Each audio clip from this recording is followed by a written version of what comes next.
physical state, my emotional state, and what I achieved for the day, how many fish I caught, and what day of the week it was, as well as one more seventh symbol, which I never mentioned, is how many times I went to the bathroom. At one point, I went 26 days right till the end without going to the bathroom, number 2. So I'm Zachary Fowler. This is Alone Season 5, Episode 9 review, Episode 10 if you're watching it on Amazon. And we're talking about going to the bathroom. That's right. When you are out there surviving, you're eating less calories, you are actually going to the bathroom a lot less. It scared the ever-loving daylights out of me. I hid it from the camera. That's the one thing I hid and didn't film and didn't talk about because I didn't want to, like Sam, I didn't want to be the one that goes home for either not pooping themselves or pooping themselves too much. Because at the beginning, I was really sick out there in Patagonia. For the first 12 days, I was super sick. So it's a very hard part at the beginning as your body transitions. And then we saw, what's his name?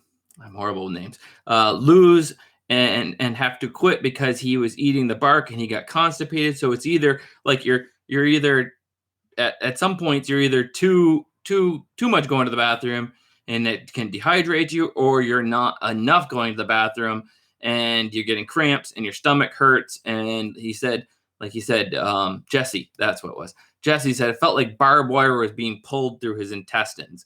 I've been fortunate enough not to experience that level of it because I managed to have a fish each day, and the fish and the fish soup and fish souping it up made a big difference. We're going to talk about this for a couple minutes more. I'll say what I've seen on the show this week, and I also have some notes on survival lilies. What did I get? Oh, darn, I got a caterpillar on the back of my neck from being out in the woods. Now I'm going to have a big old rash up back there. All right, whatever. So, and I also have survival lilies. I watched and reviewed kind of like her 10 items video. So we'll talk about that and answer some questions for you guys. So it was a pretty cut and dry episode, it felt like to me, except for the fact that, we saw Dave go home. I could feel it already, that caterpillar on the back of my neck. Why do they always land on the back of your neck and make your neck rash up? Little stinkers. So Dave going home, sad to see him go. And he kind of, he wanted to go before he was starved and lost a lot of his muscle. I know what that's like. It's taken me 2 years to get back to where I was. And I felt really cruddy after coming back and having carbs.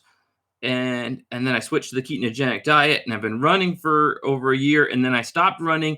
And since Christmas time, I've been gaining back more weight, but I've also been gaining back a lot more muscle than I did in almost the year and a half before that after getting home, because I was doing the ketogenic diet. Ketogenic diet helps you lose weight and become toned, but I didn't gain back muscle until just, since Christmas, since I've been going in and out of the ketogenic diet. The carbs actually help you to gain muscle.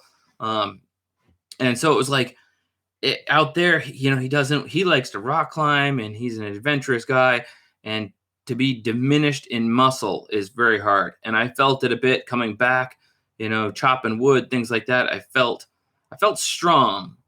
But because I think I started out so much further along than everybody else, I didn't, with weight wise, I didn't lose nearly as much muscle as Dave did.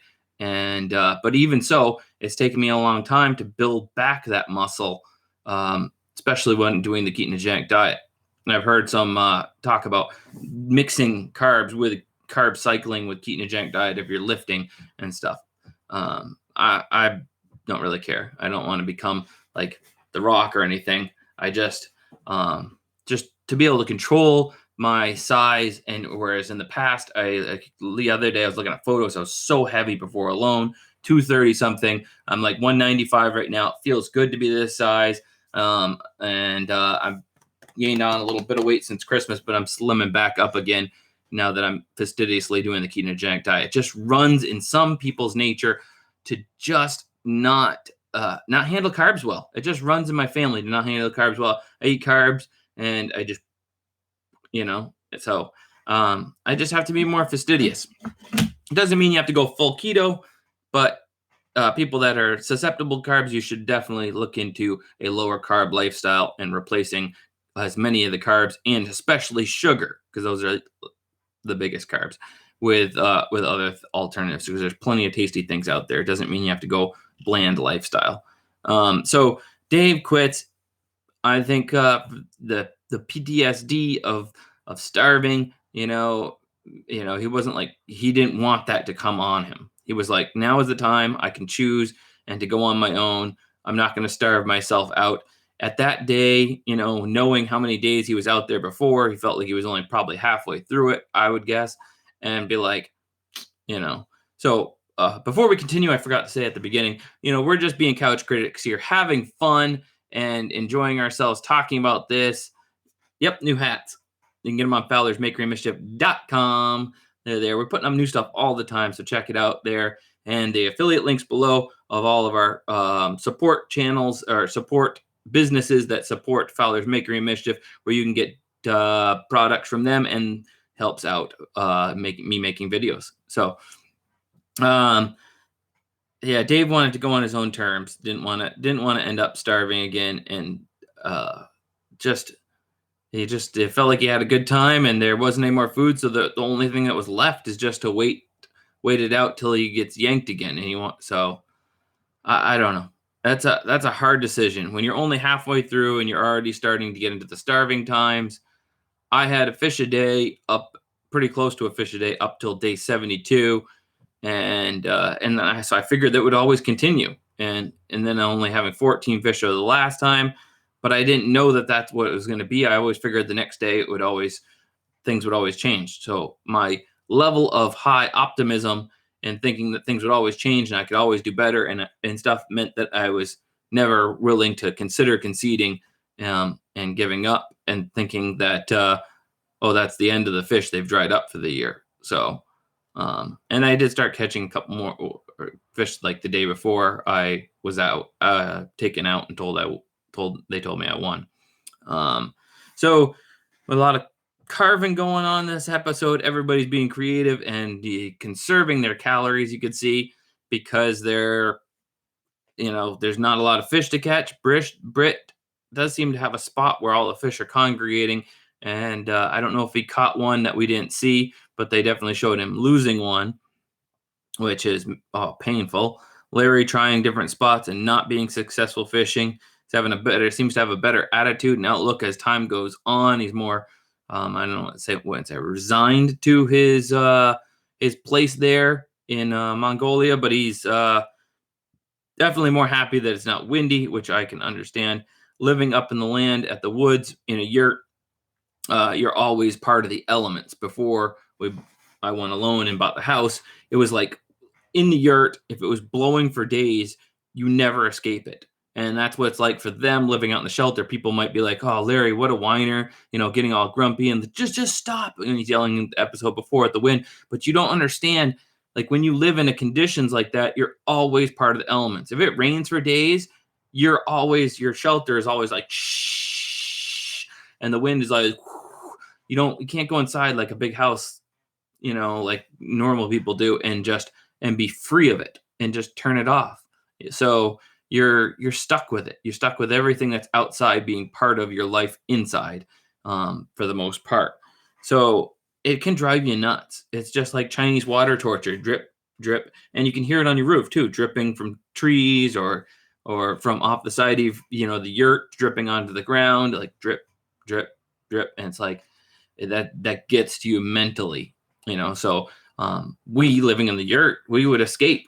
Saturday we'd be able to, as a family, we could pack it in, we all go out, have a family breakfast somewhere at our favorite place, and go to the gym or go to the YMCA and go swimming with the girls and stuff. But Larry and those guys, they can't escape their situation unless they tap out.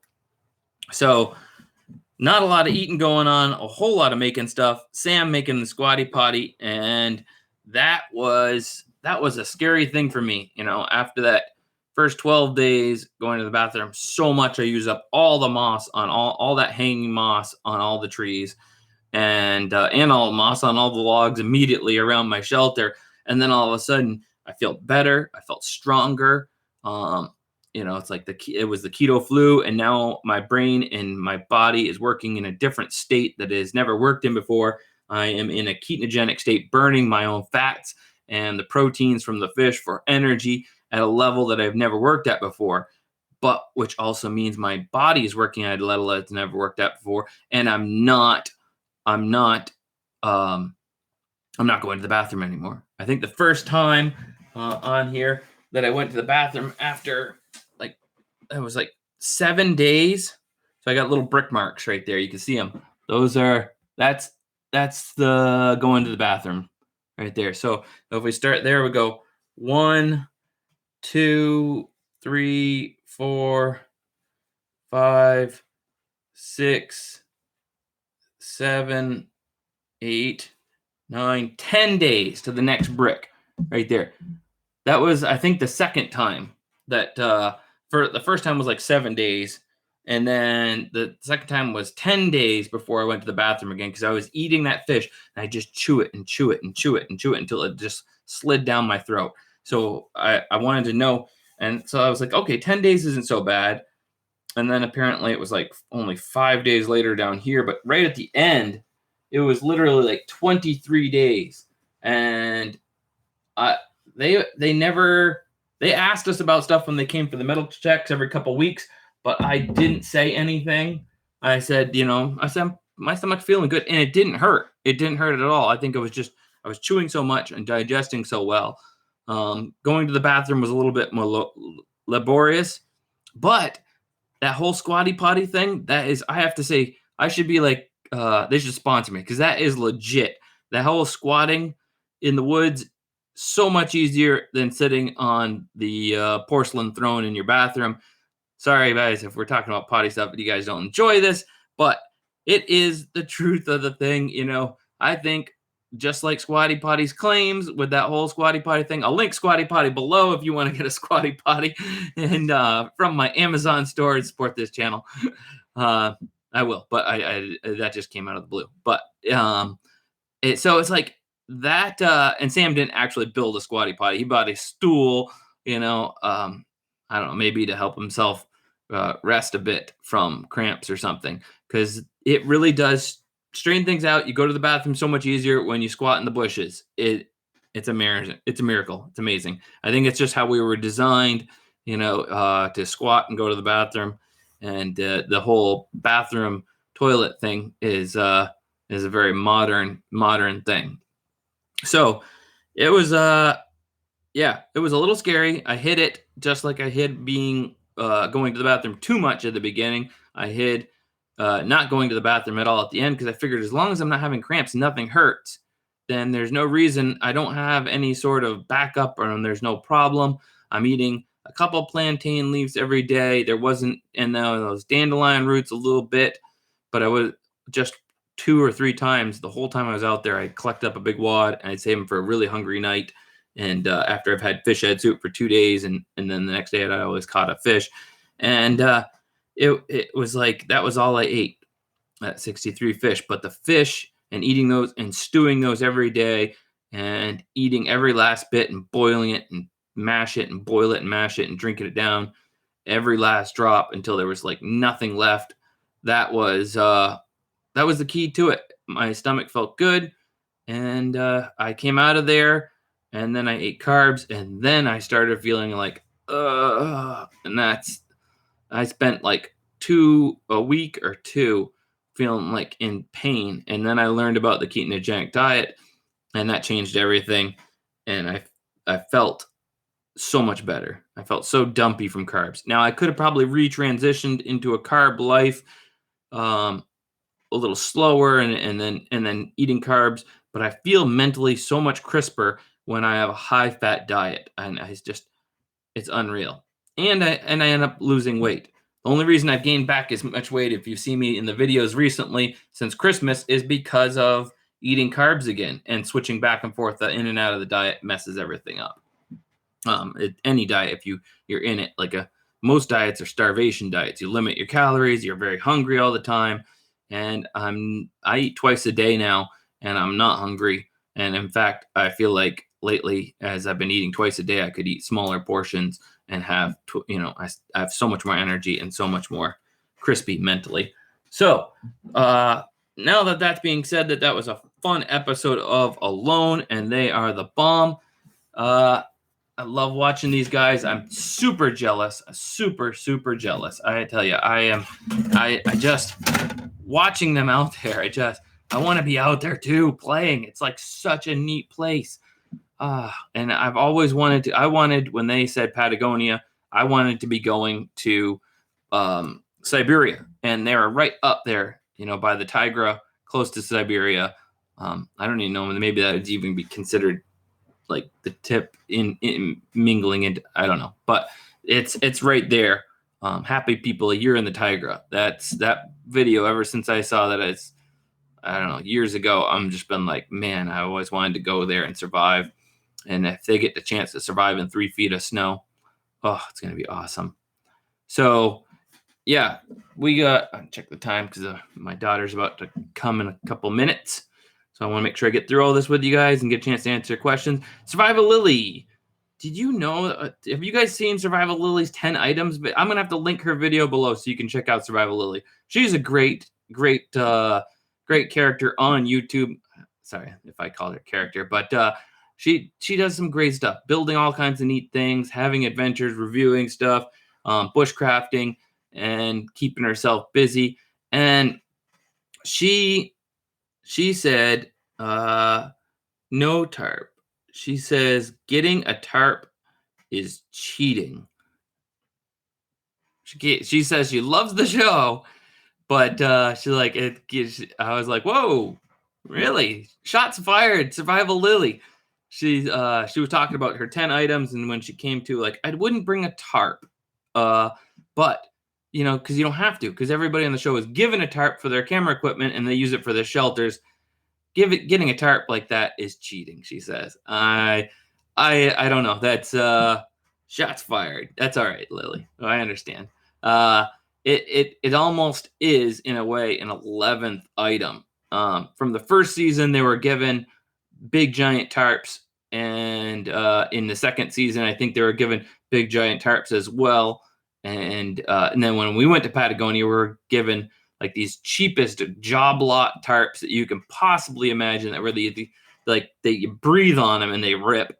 And I think looks like they're back to giving these guys like a 12 by 12 tarp. It's to keep your camera equipment dry, but you're allowed to be underneath it as well. So it's not cheating per se. It almost is an 11th item of Alone, the secret 11th item, because literally everybody's issued that tarp for their shelter and stuff to use.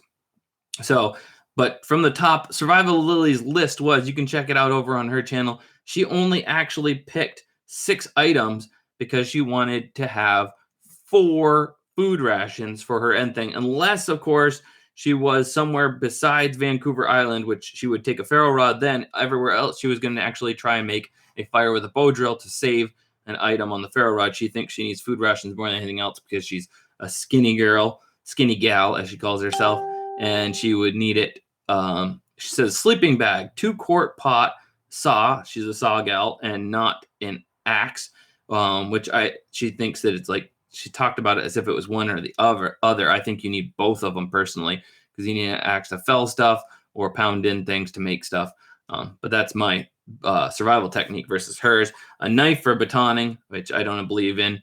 I believe that the multi-tool is better, but to each his own, and what they practice with, they're going to be best with. So fire steel, like I said, if she's in Vancouver and it's a really wet place where a bow drill will be hard. Even though we saw that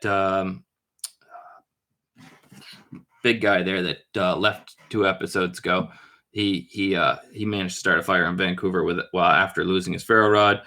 Fishing kit and a bow, she said. Of course, as she talks about, it's like some things would go well with one place versus another. So if you want to see that, I'll link it below. Survival Lilly has got her strategy and her reasoning behind all of her items was fairly comprehensive and good choice, except for the fact that I believe you're only allowed to take 2 food rations as part of 2 of your 10 item choices. So she actually literally has 2 more things that she could choose to bring with her. Then I would say that would have to be a slingshot and a shovel, which you can get now in hat form on fowlersmakerymischief.com.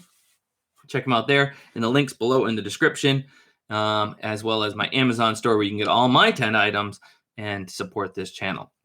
So let's answer your questions. Are you still making boats? I am not making boats. I have not made a boat since I won Alone. Or since it was revealed on TV that I won Alone. I quit with the boat making, and I have been full-time on YouTube ever since. So it has not. That's it. That's what you see. What you see is what you get. Full-time here making videos for you guys. And building the website and speaking gigs and working with kids and Boy Scouts and speaking gigs and stuff like that, and being a family guy with my littles. Do you dig a huge hole for your crapper out there? I dug a small hole each time because it was, in the end, it was like 10 days, 14 days, things like that. I would dig a hole and use it and then cover it up. Just one hole for each time. At least, I don't know, it's like 80 feet away from my shelter, 100 feet away from my shelter, downhill and around a bend kind of thing. Can you do 3-4 nights alone? Bush video. Getting out has been a problem lately with all that has been going on. Just so hopefully getting that all figured out and be out there a bunch this fall and stuff. So we'll be working on it. We're working on it. Got some neat adventures in mind. $20 video versus $20 survival kit versus $200 survival kit. Hammocking, bear safe up in the trees, all kinds of good adventures. Just got to get it all coordinated. So those of you that are like, he's turned into just a slingshot channel, don't worry, it hasn't happened. It's just been all that I've been able to do by doing videos around the home right now with other thing else that's going on. Are you still making? And tomorrow morning will be a trapping video, the first of possibly a new series. If you say that you like it and leave it in the comments below, I'll do a trap. I'll try and do a trap every week or every 2 weeks, just a straight up trap video. Are you still making? No, I already read that. Strength of one vision is often the same as how clearly they see. Okay, thank you. Would you still take a white tarp? I didn't take a white tarp before, and I can't think of anything that I would want to trade for a tarp. I'm jealous of the tarps that people have brought, like on my season when they had clear tarps, because just like that, the green tarp, crazy. The green light coming through the tarp all the time. It's frustrating. It's tiresome. What season do you think you'll go back? I don't know. I'm hoping 8 or 9, once they get like 8 people, if they did another double or something. I don't think they'll do another double again because it just, the views just dropped off because it wasn't very alone-y as with 2 people. What season do you, had to tune into this one? You'll have to come back if you just tuned in and you missed the whole potty talk and how many times I went to the bathroom. I think legitimately I counted them up, and after that first 12 days of going on, I only went to the bathroom during a 70-day period. I only actually went to the bathroom out there 6 times. 6 times, number 2. 6 times. So maybe even less. I might have miscounted. It might even been a 5, but because it was like 7 days, and then 2 or 3 days, and then it was like 14 days, and as we saw, as I showed you earlier, 10 days. All the marks are right on there, little bricks carved into there for how often I went to the bathroom. Can you focus more? I will get back to the 87 days series. We've just been busy. I got a fireplace I want to build in there. I want to do a now that the water's low enough, I can dig out the clay that I need and get the fireplace going. I was planning on doing that for this week, but once again, things keep coming up. And get out there and get the roof thatched and stuff for this winter for some overnights with a thatched roof on it and a nice fireplace so it doesn't catch fire on the thatched roof and things like that. It should be good. Do you think the producers asked them all to hike? No, I don't think the producers did. I think that that's a natural thing, and to hike to the top of something, want to hike to the top and see your territory, see if you can't see something better, or maybe just to see if there's somebody else still out there. You want to see that, hoping that you can see the smoke of their fire and be like, get an idea of how many people are left, or just like if it looks very desolate, then you think that maybe you're the last one. I never had the opportunity to do something like that because it was so dark and shrouded at my place. I could only ever see some smoke across the way at the beginning when because it turned out Megan was on the other side of the lake, and I could see her fire smoke before she moved inland. Your thoughts on taking a multi-tool and no knife? Definitely a multi-tool and no knife. A knife's a waste. If you got a multi-tool, you got knife blades on it. And if you modify it and you're cool about it, if you do a good job of modifying it, I modified it. Thank you for the super chat. I modified mine. Naomi Chapman. Thank you. Can I take the hat off? There you go. There's the hat off and it back on. My hair's shorter than it was earlier, so it's looking a little better. A little crazy hat head from this morning. It's hot out. It's starting to get hot out again. Beautiful, though, not muggy. Multi-tool is the bomb. You got everything you need on. I modified mine with some extra blades, which allowed me to carve all the stuff onto here. So it on the wizard staff, it kind of had an X-Acto-y knife bit to it and stuff. So it allowed me to carve my whole story, my whole 10 items. The fish head for the fish head soup that kept me alive, sleeping bag, pot with a pan lid, paracord, shovel, fishing hooks, slingshot, saw, axe, multi-tool, and ferro rod right there. That's my 10 items. And then my story right from the beginning, from the car breaking down the side of the road, I had to leave my family, to traveling, planes, boom, boom, boom, all the way through the ranch with all the animals. Then they thought I was going to do really well with my slingshot, and they fly us up over the mountains and take me down to this sunless place where I lived in the dark for 87 days. And there's all the fish, all the day marks, the whole story right there. So, yeah, that's my story, and I'm sticking to it. Would you swap your fire rod? No, I wouldn't swap it because as much as I kept my fire going, I'm not in a super accomplished fire starter with just wood, bow drilling and things like that. I have done well with it of late, but what if you get somewhere and it's like Vancouver Island, it's all wet? What if you get somewhere and it's wet for the first 2 weeks? You don't know. It's just, I feel like it's too much of a risk. Now, and I think something like modifying my multi-tool with a ferro rod inside would be considered that would be your ferro rod. Some people are like, oh, why don't you take a paracord hammock? Because you're allowed to take a hammock, but then you also have the paracord, so it's like one item, but they make you count.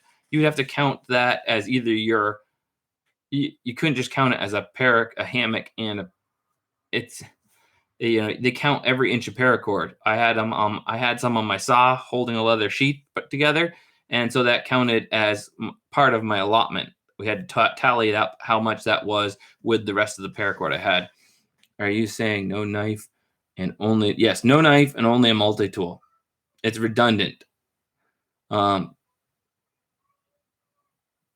Best way to keep your mind busy while on alone, write a story in your mind. That's what I did, and tell myself stories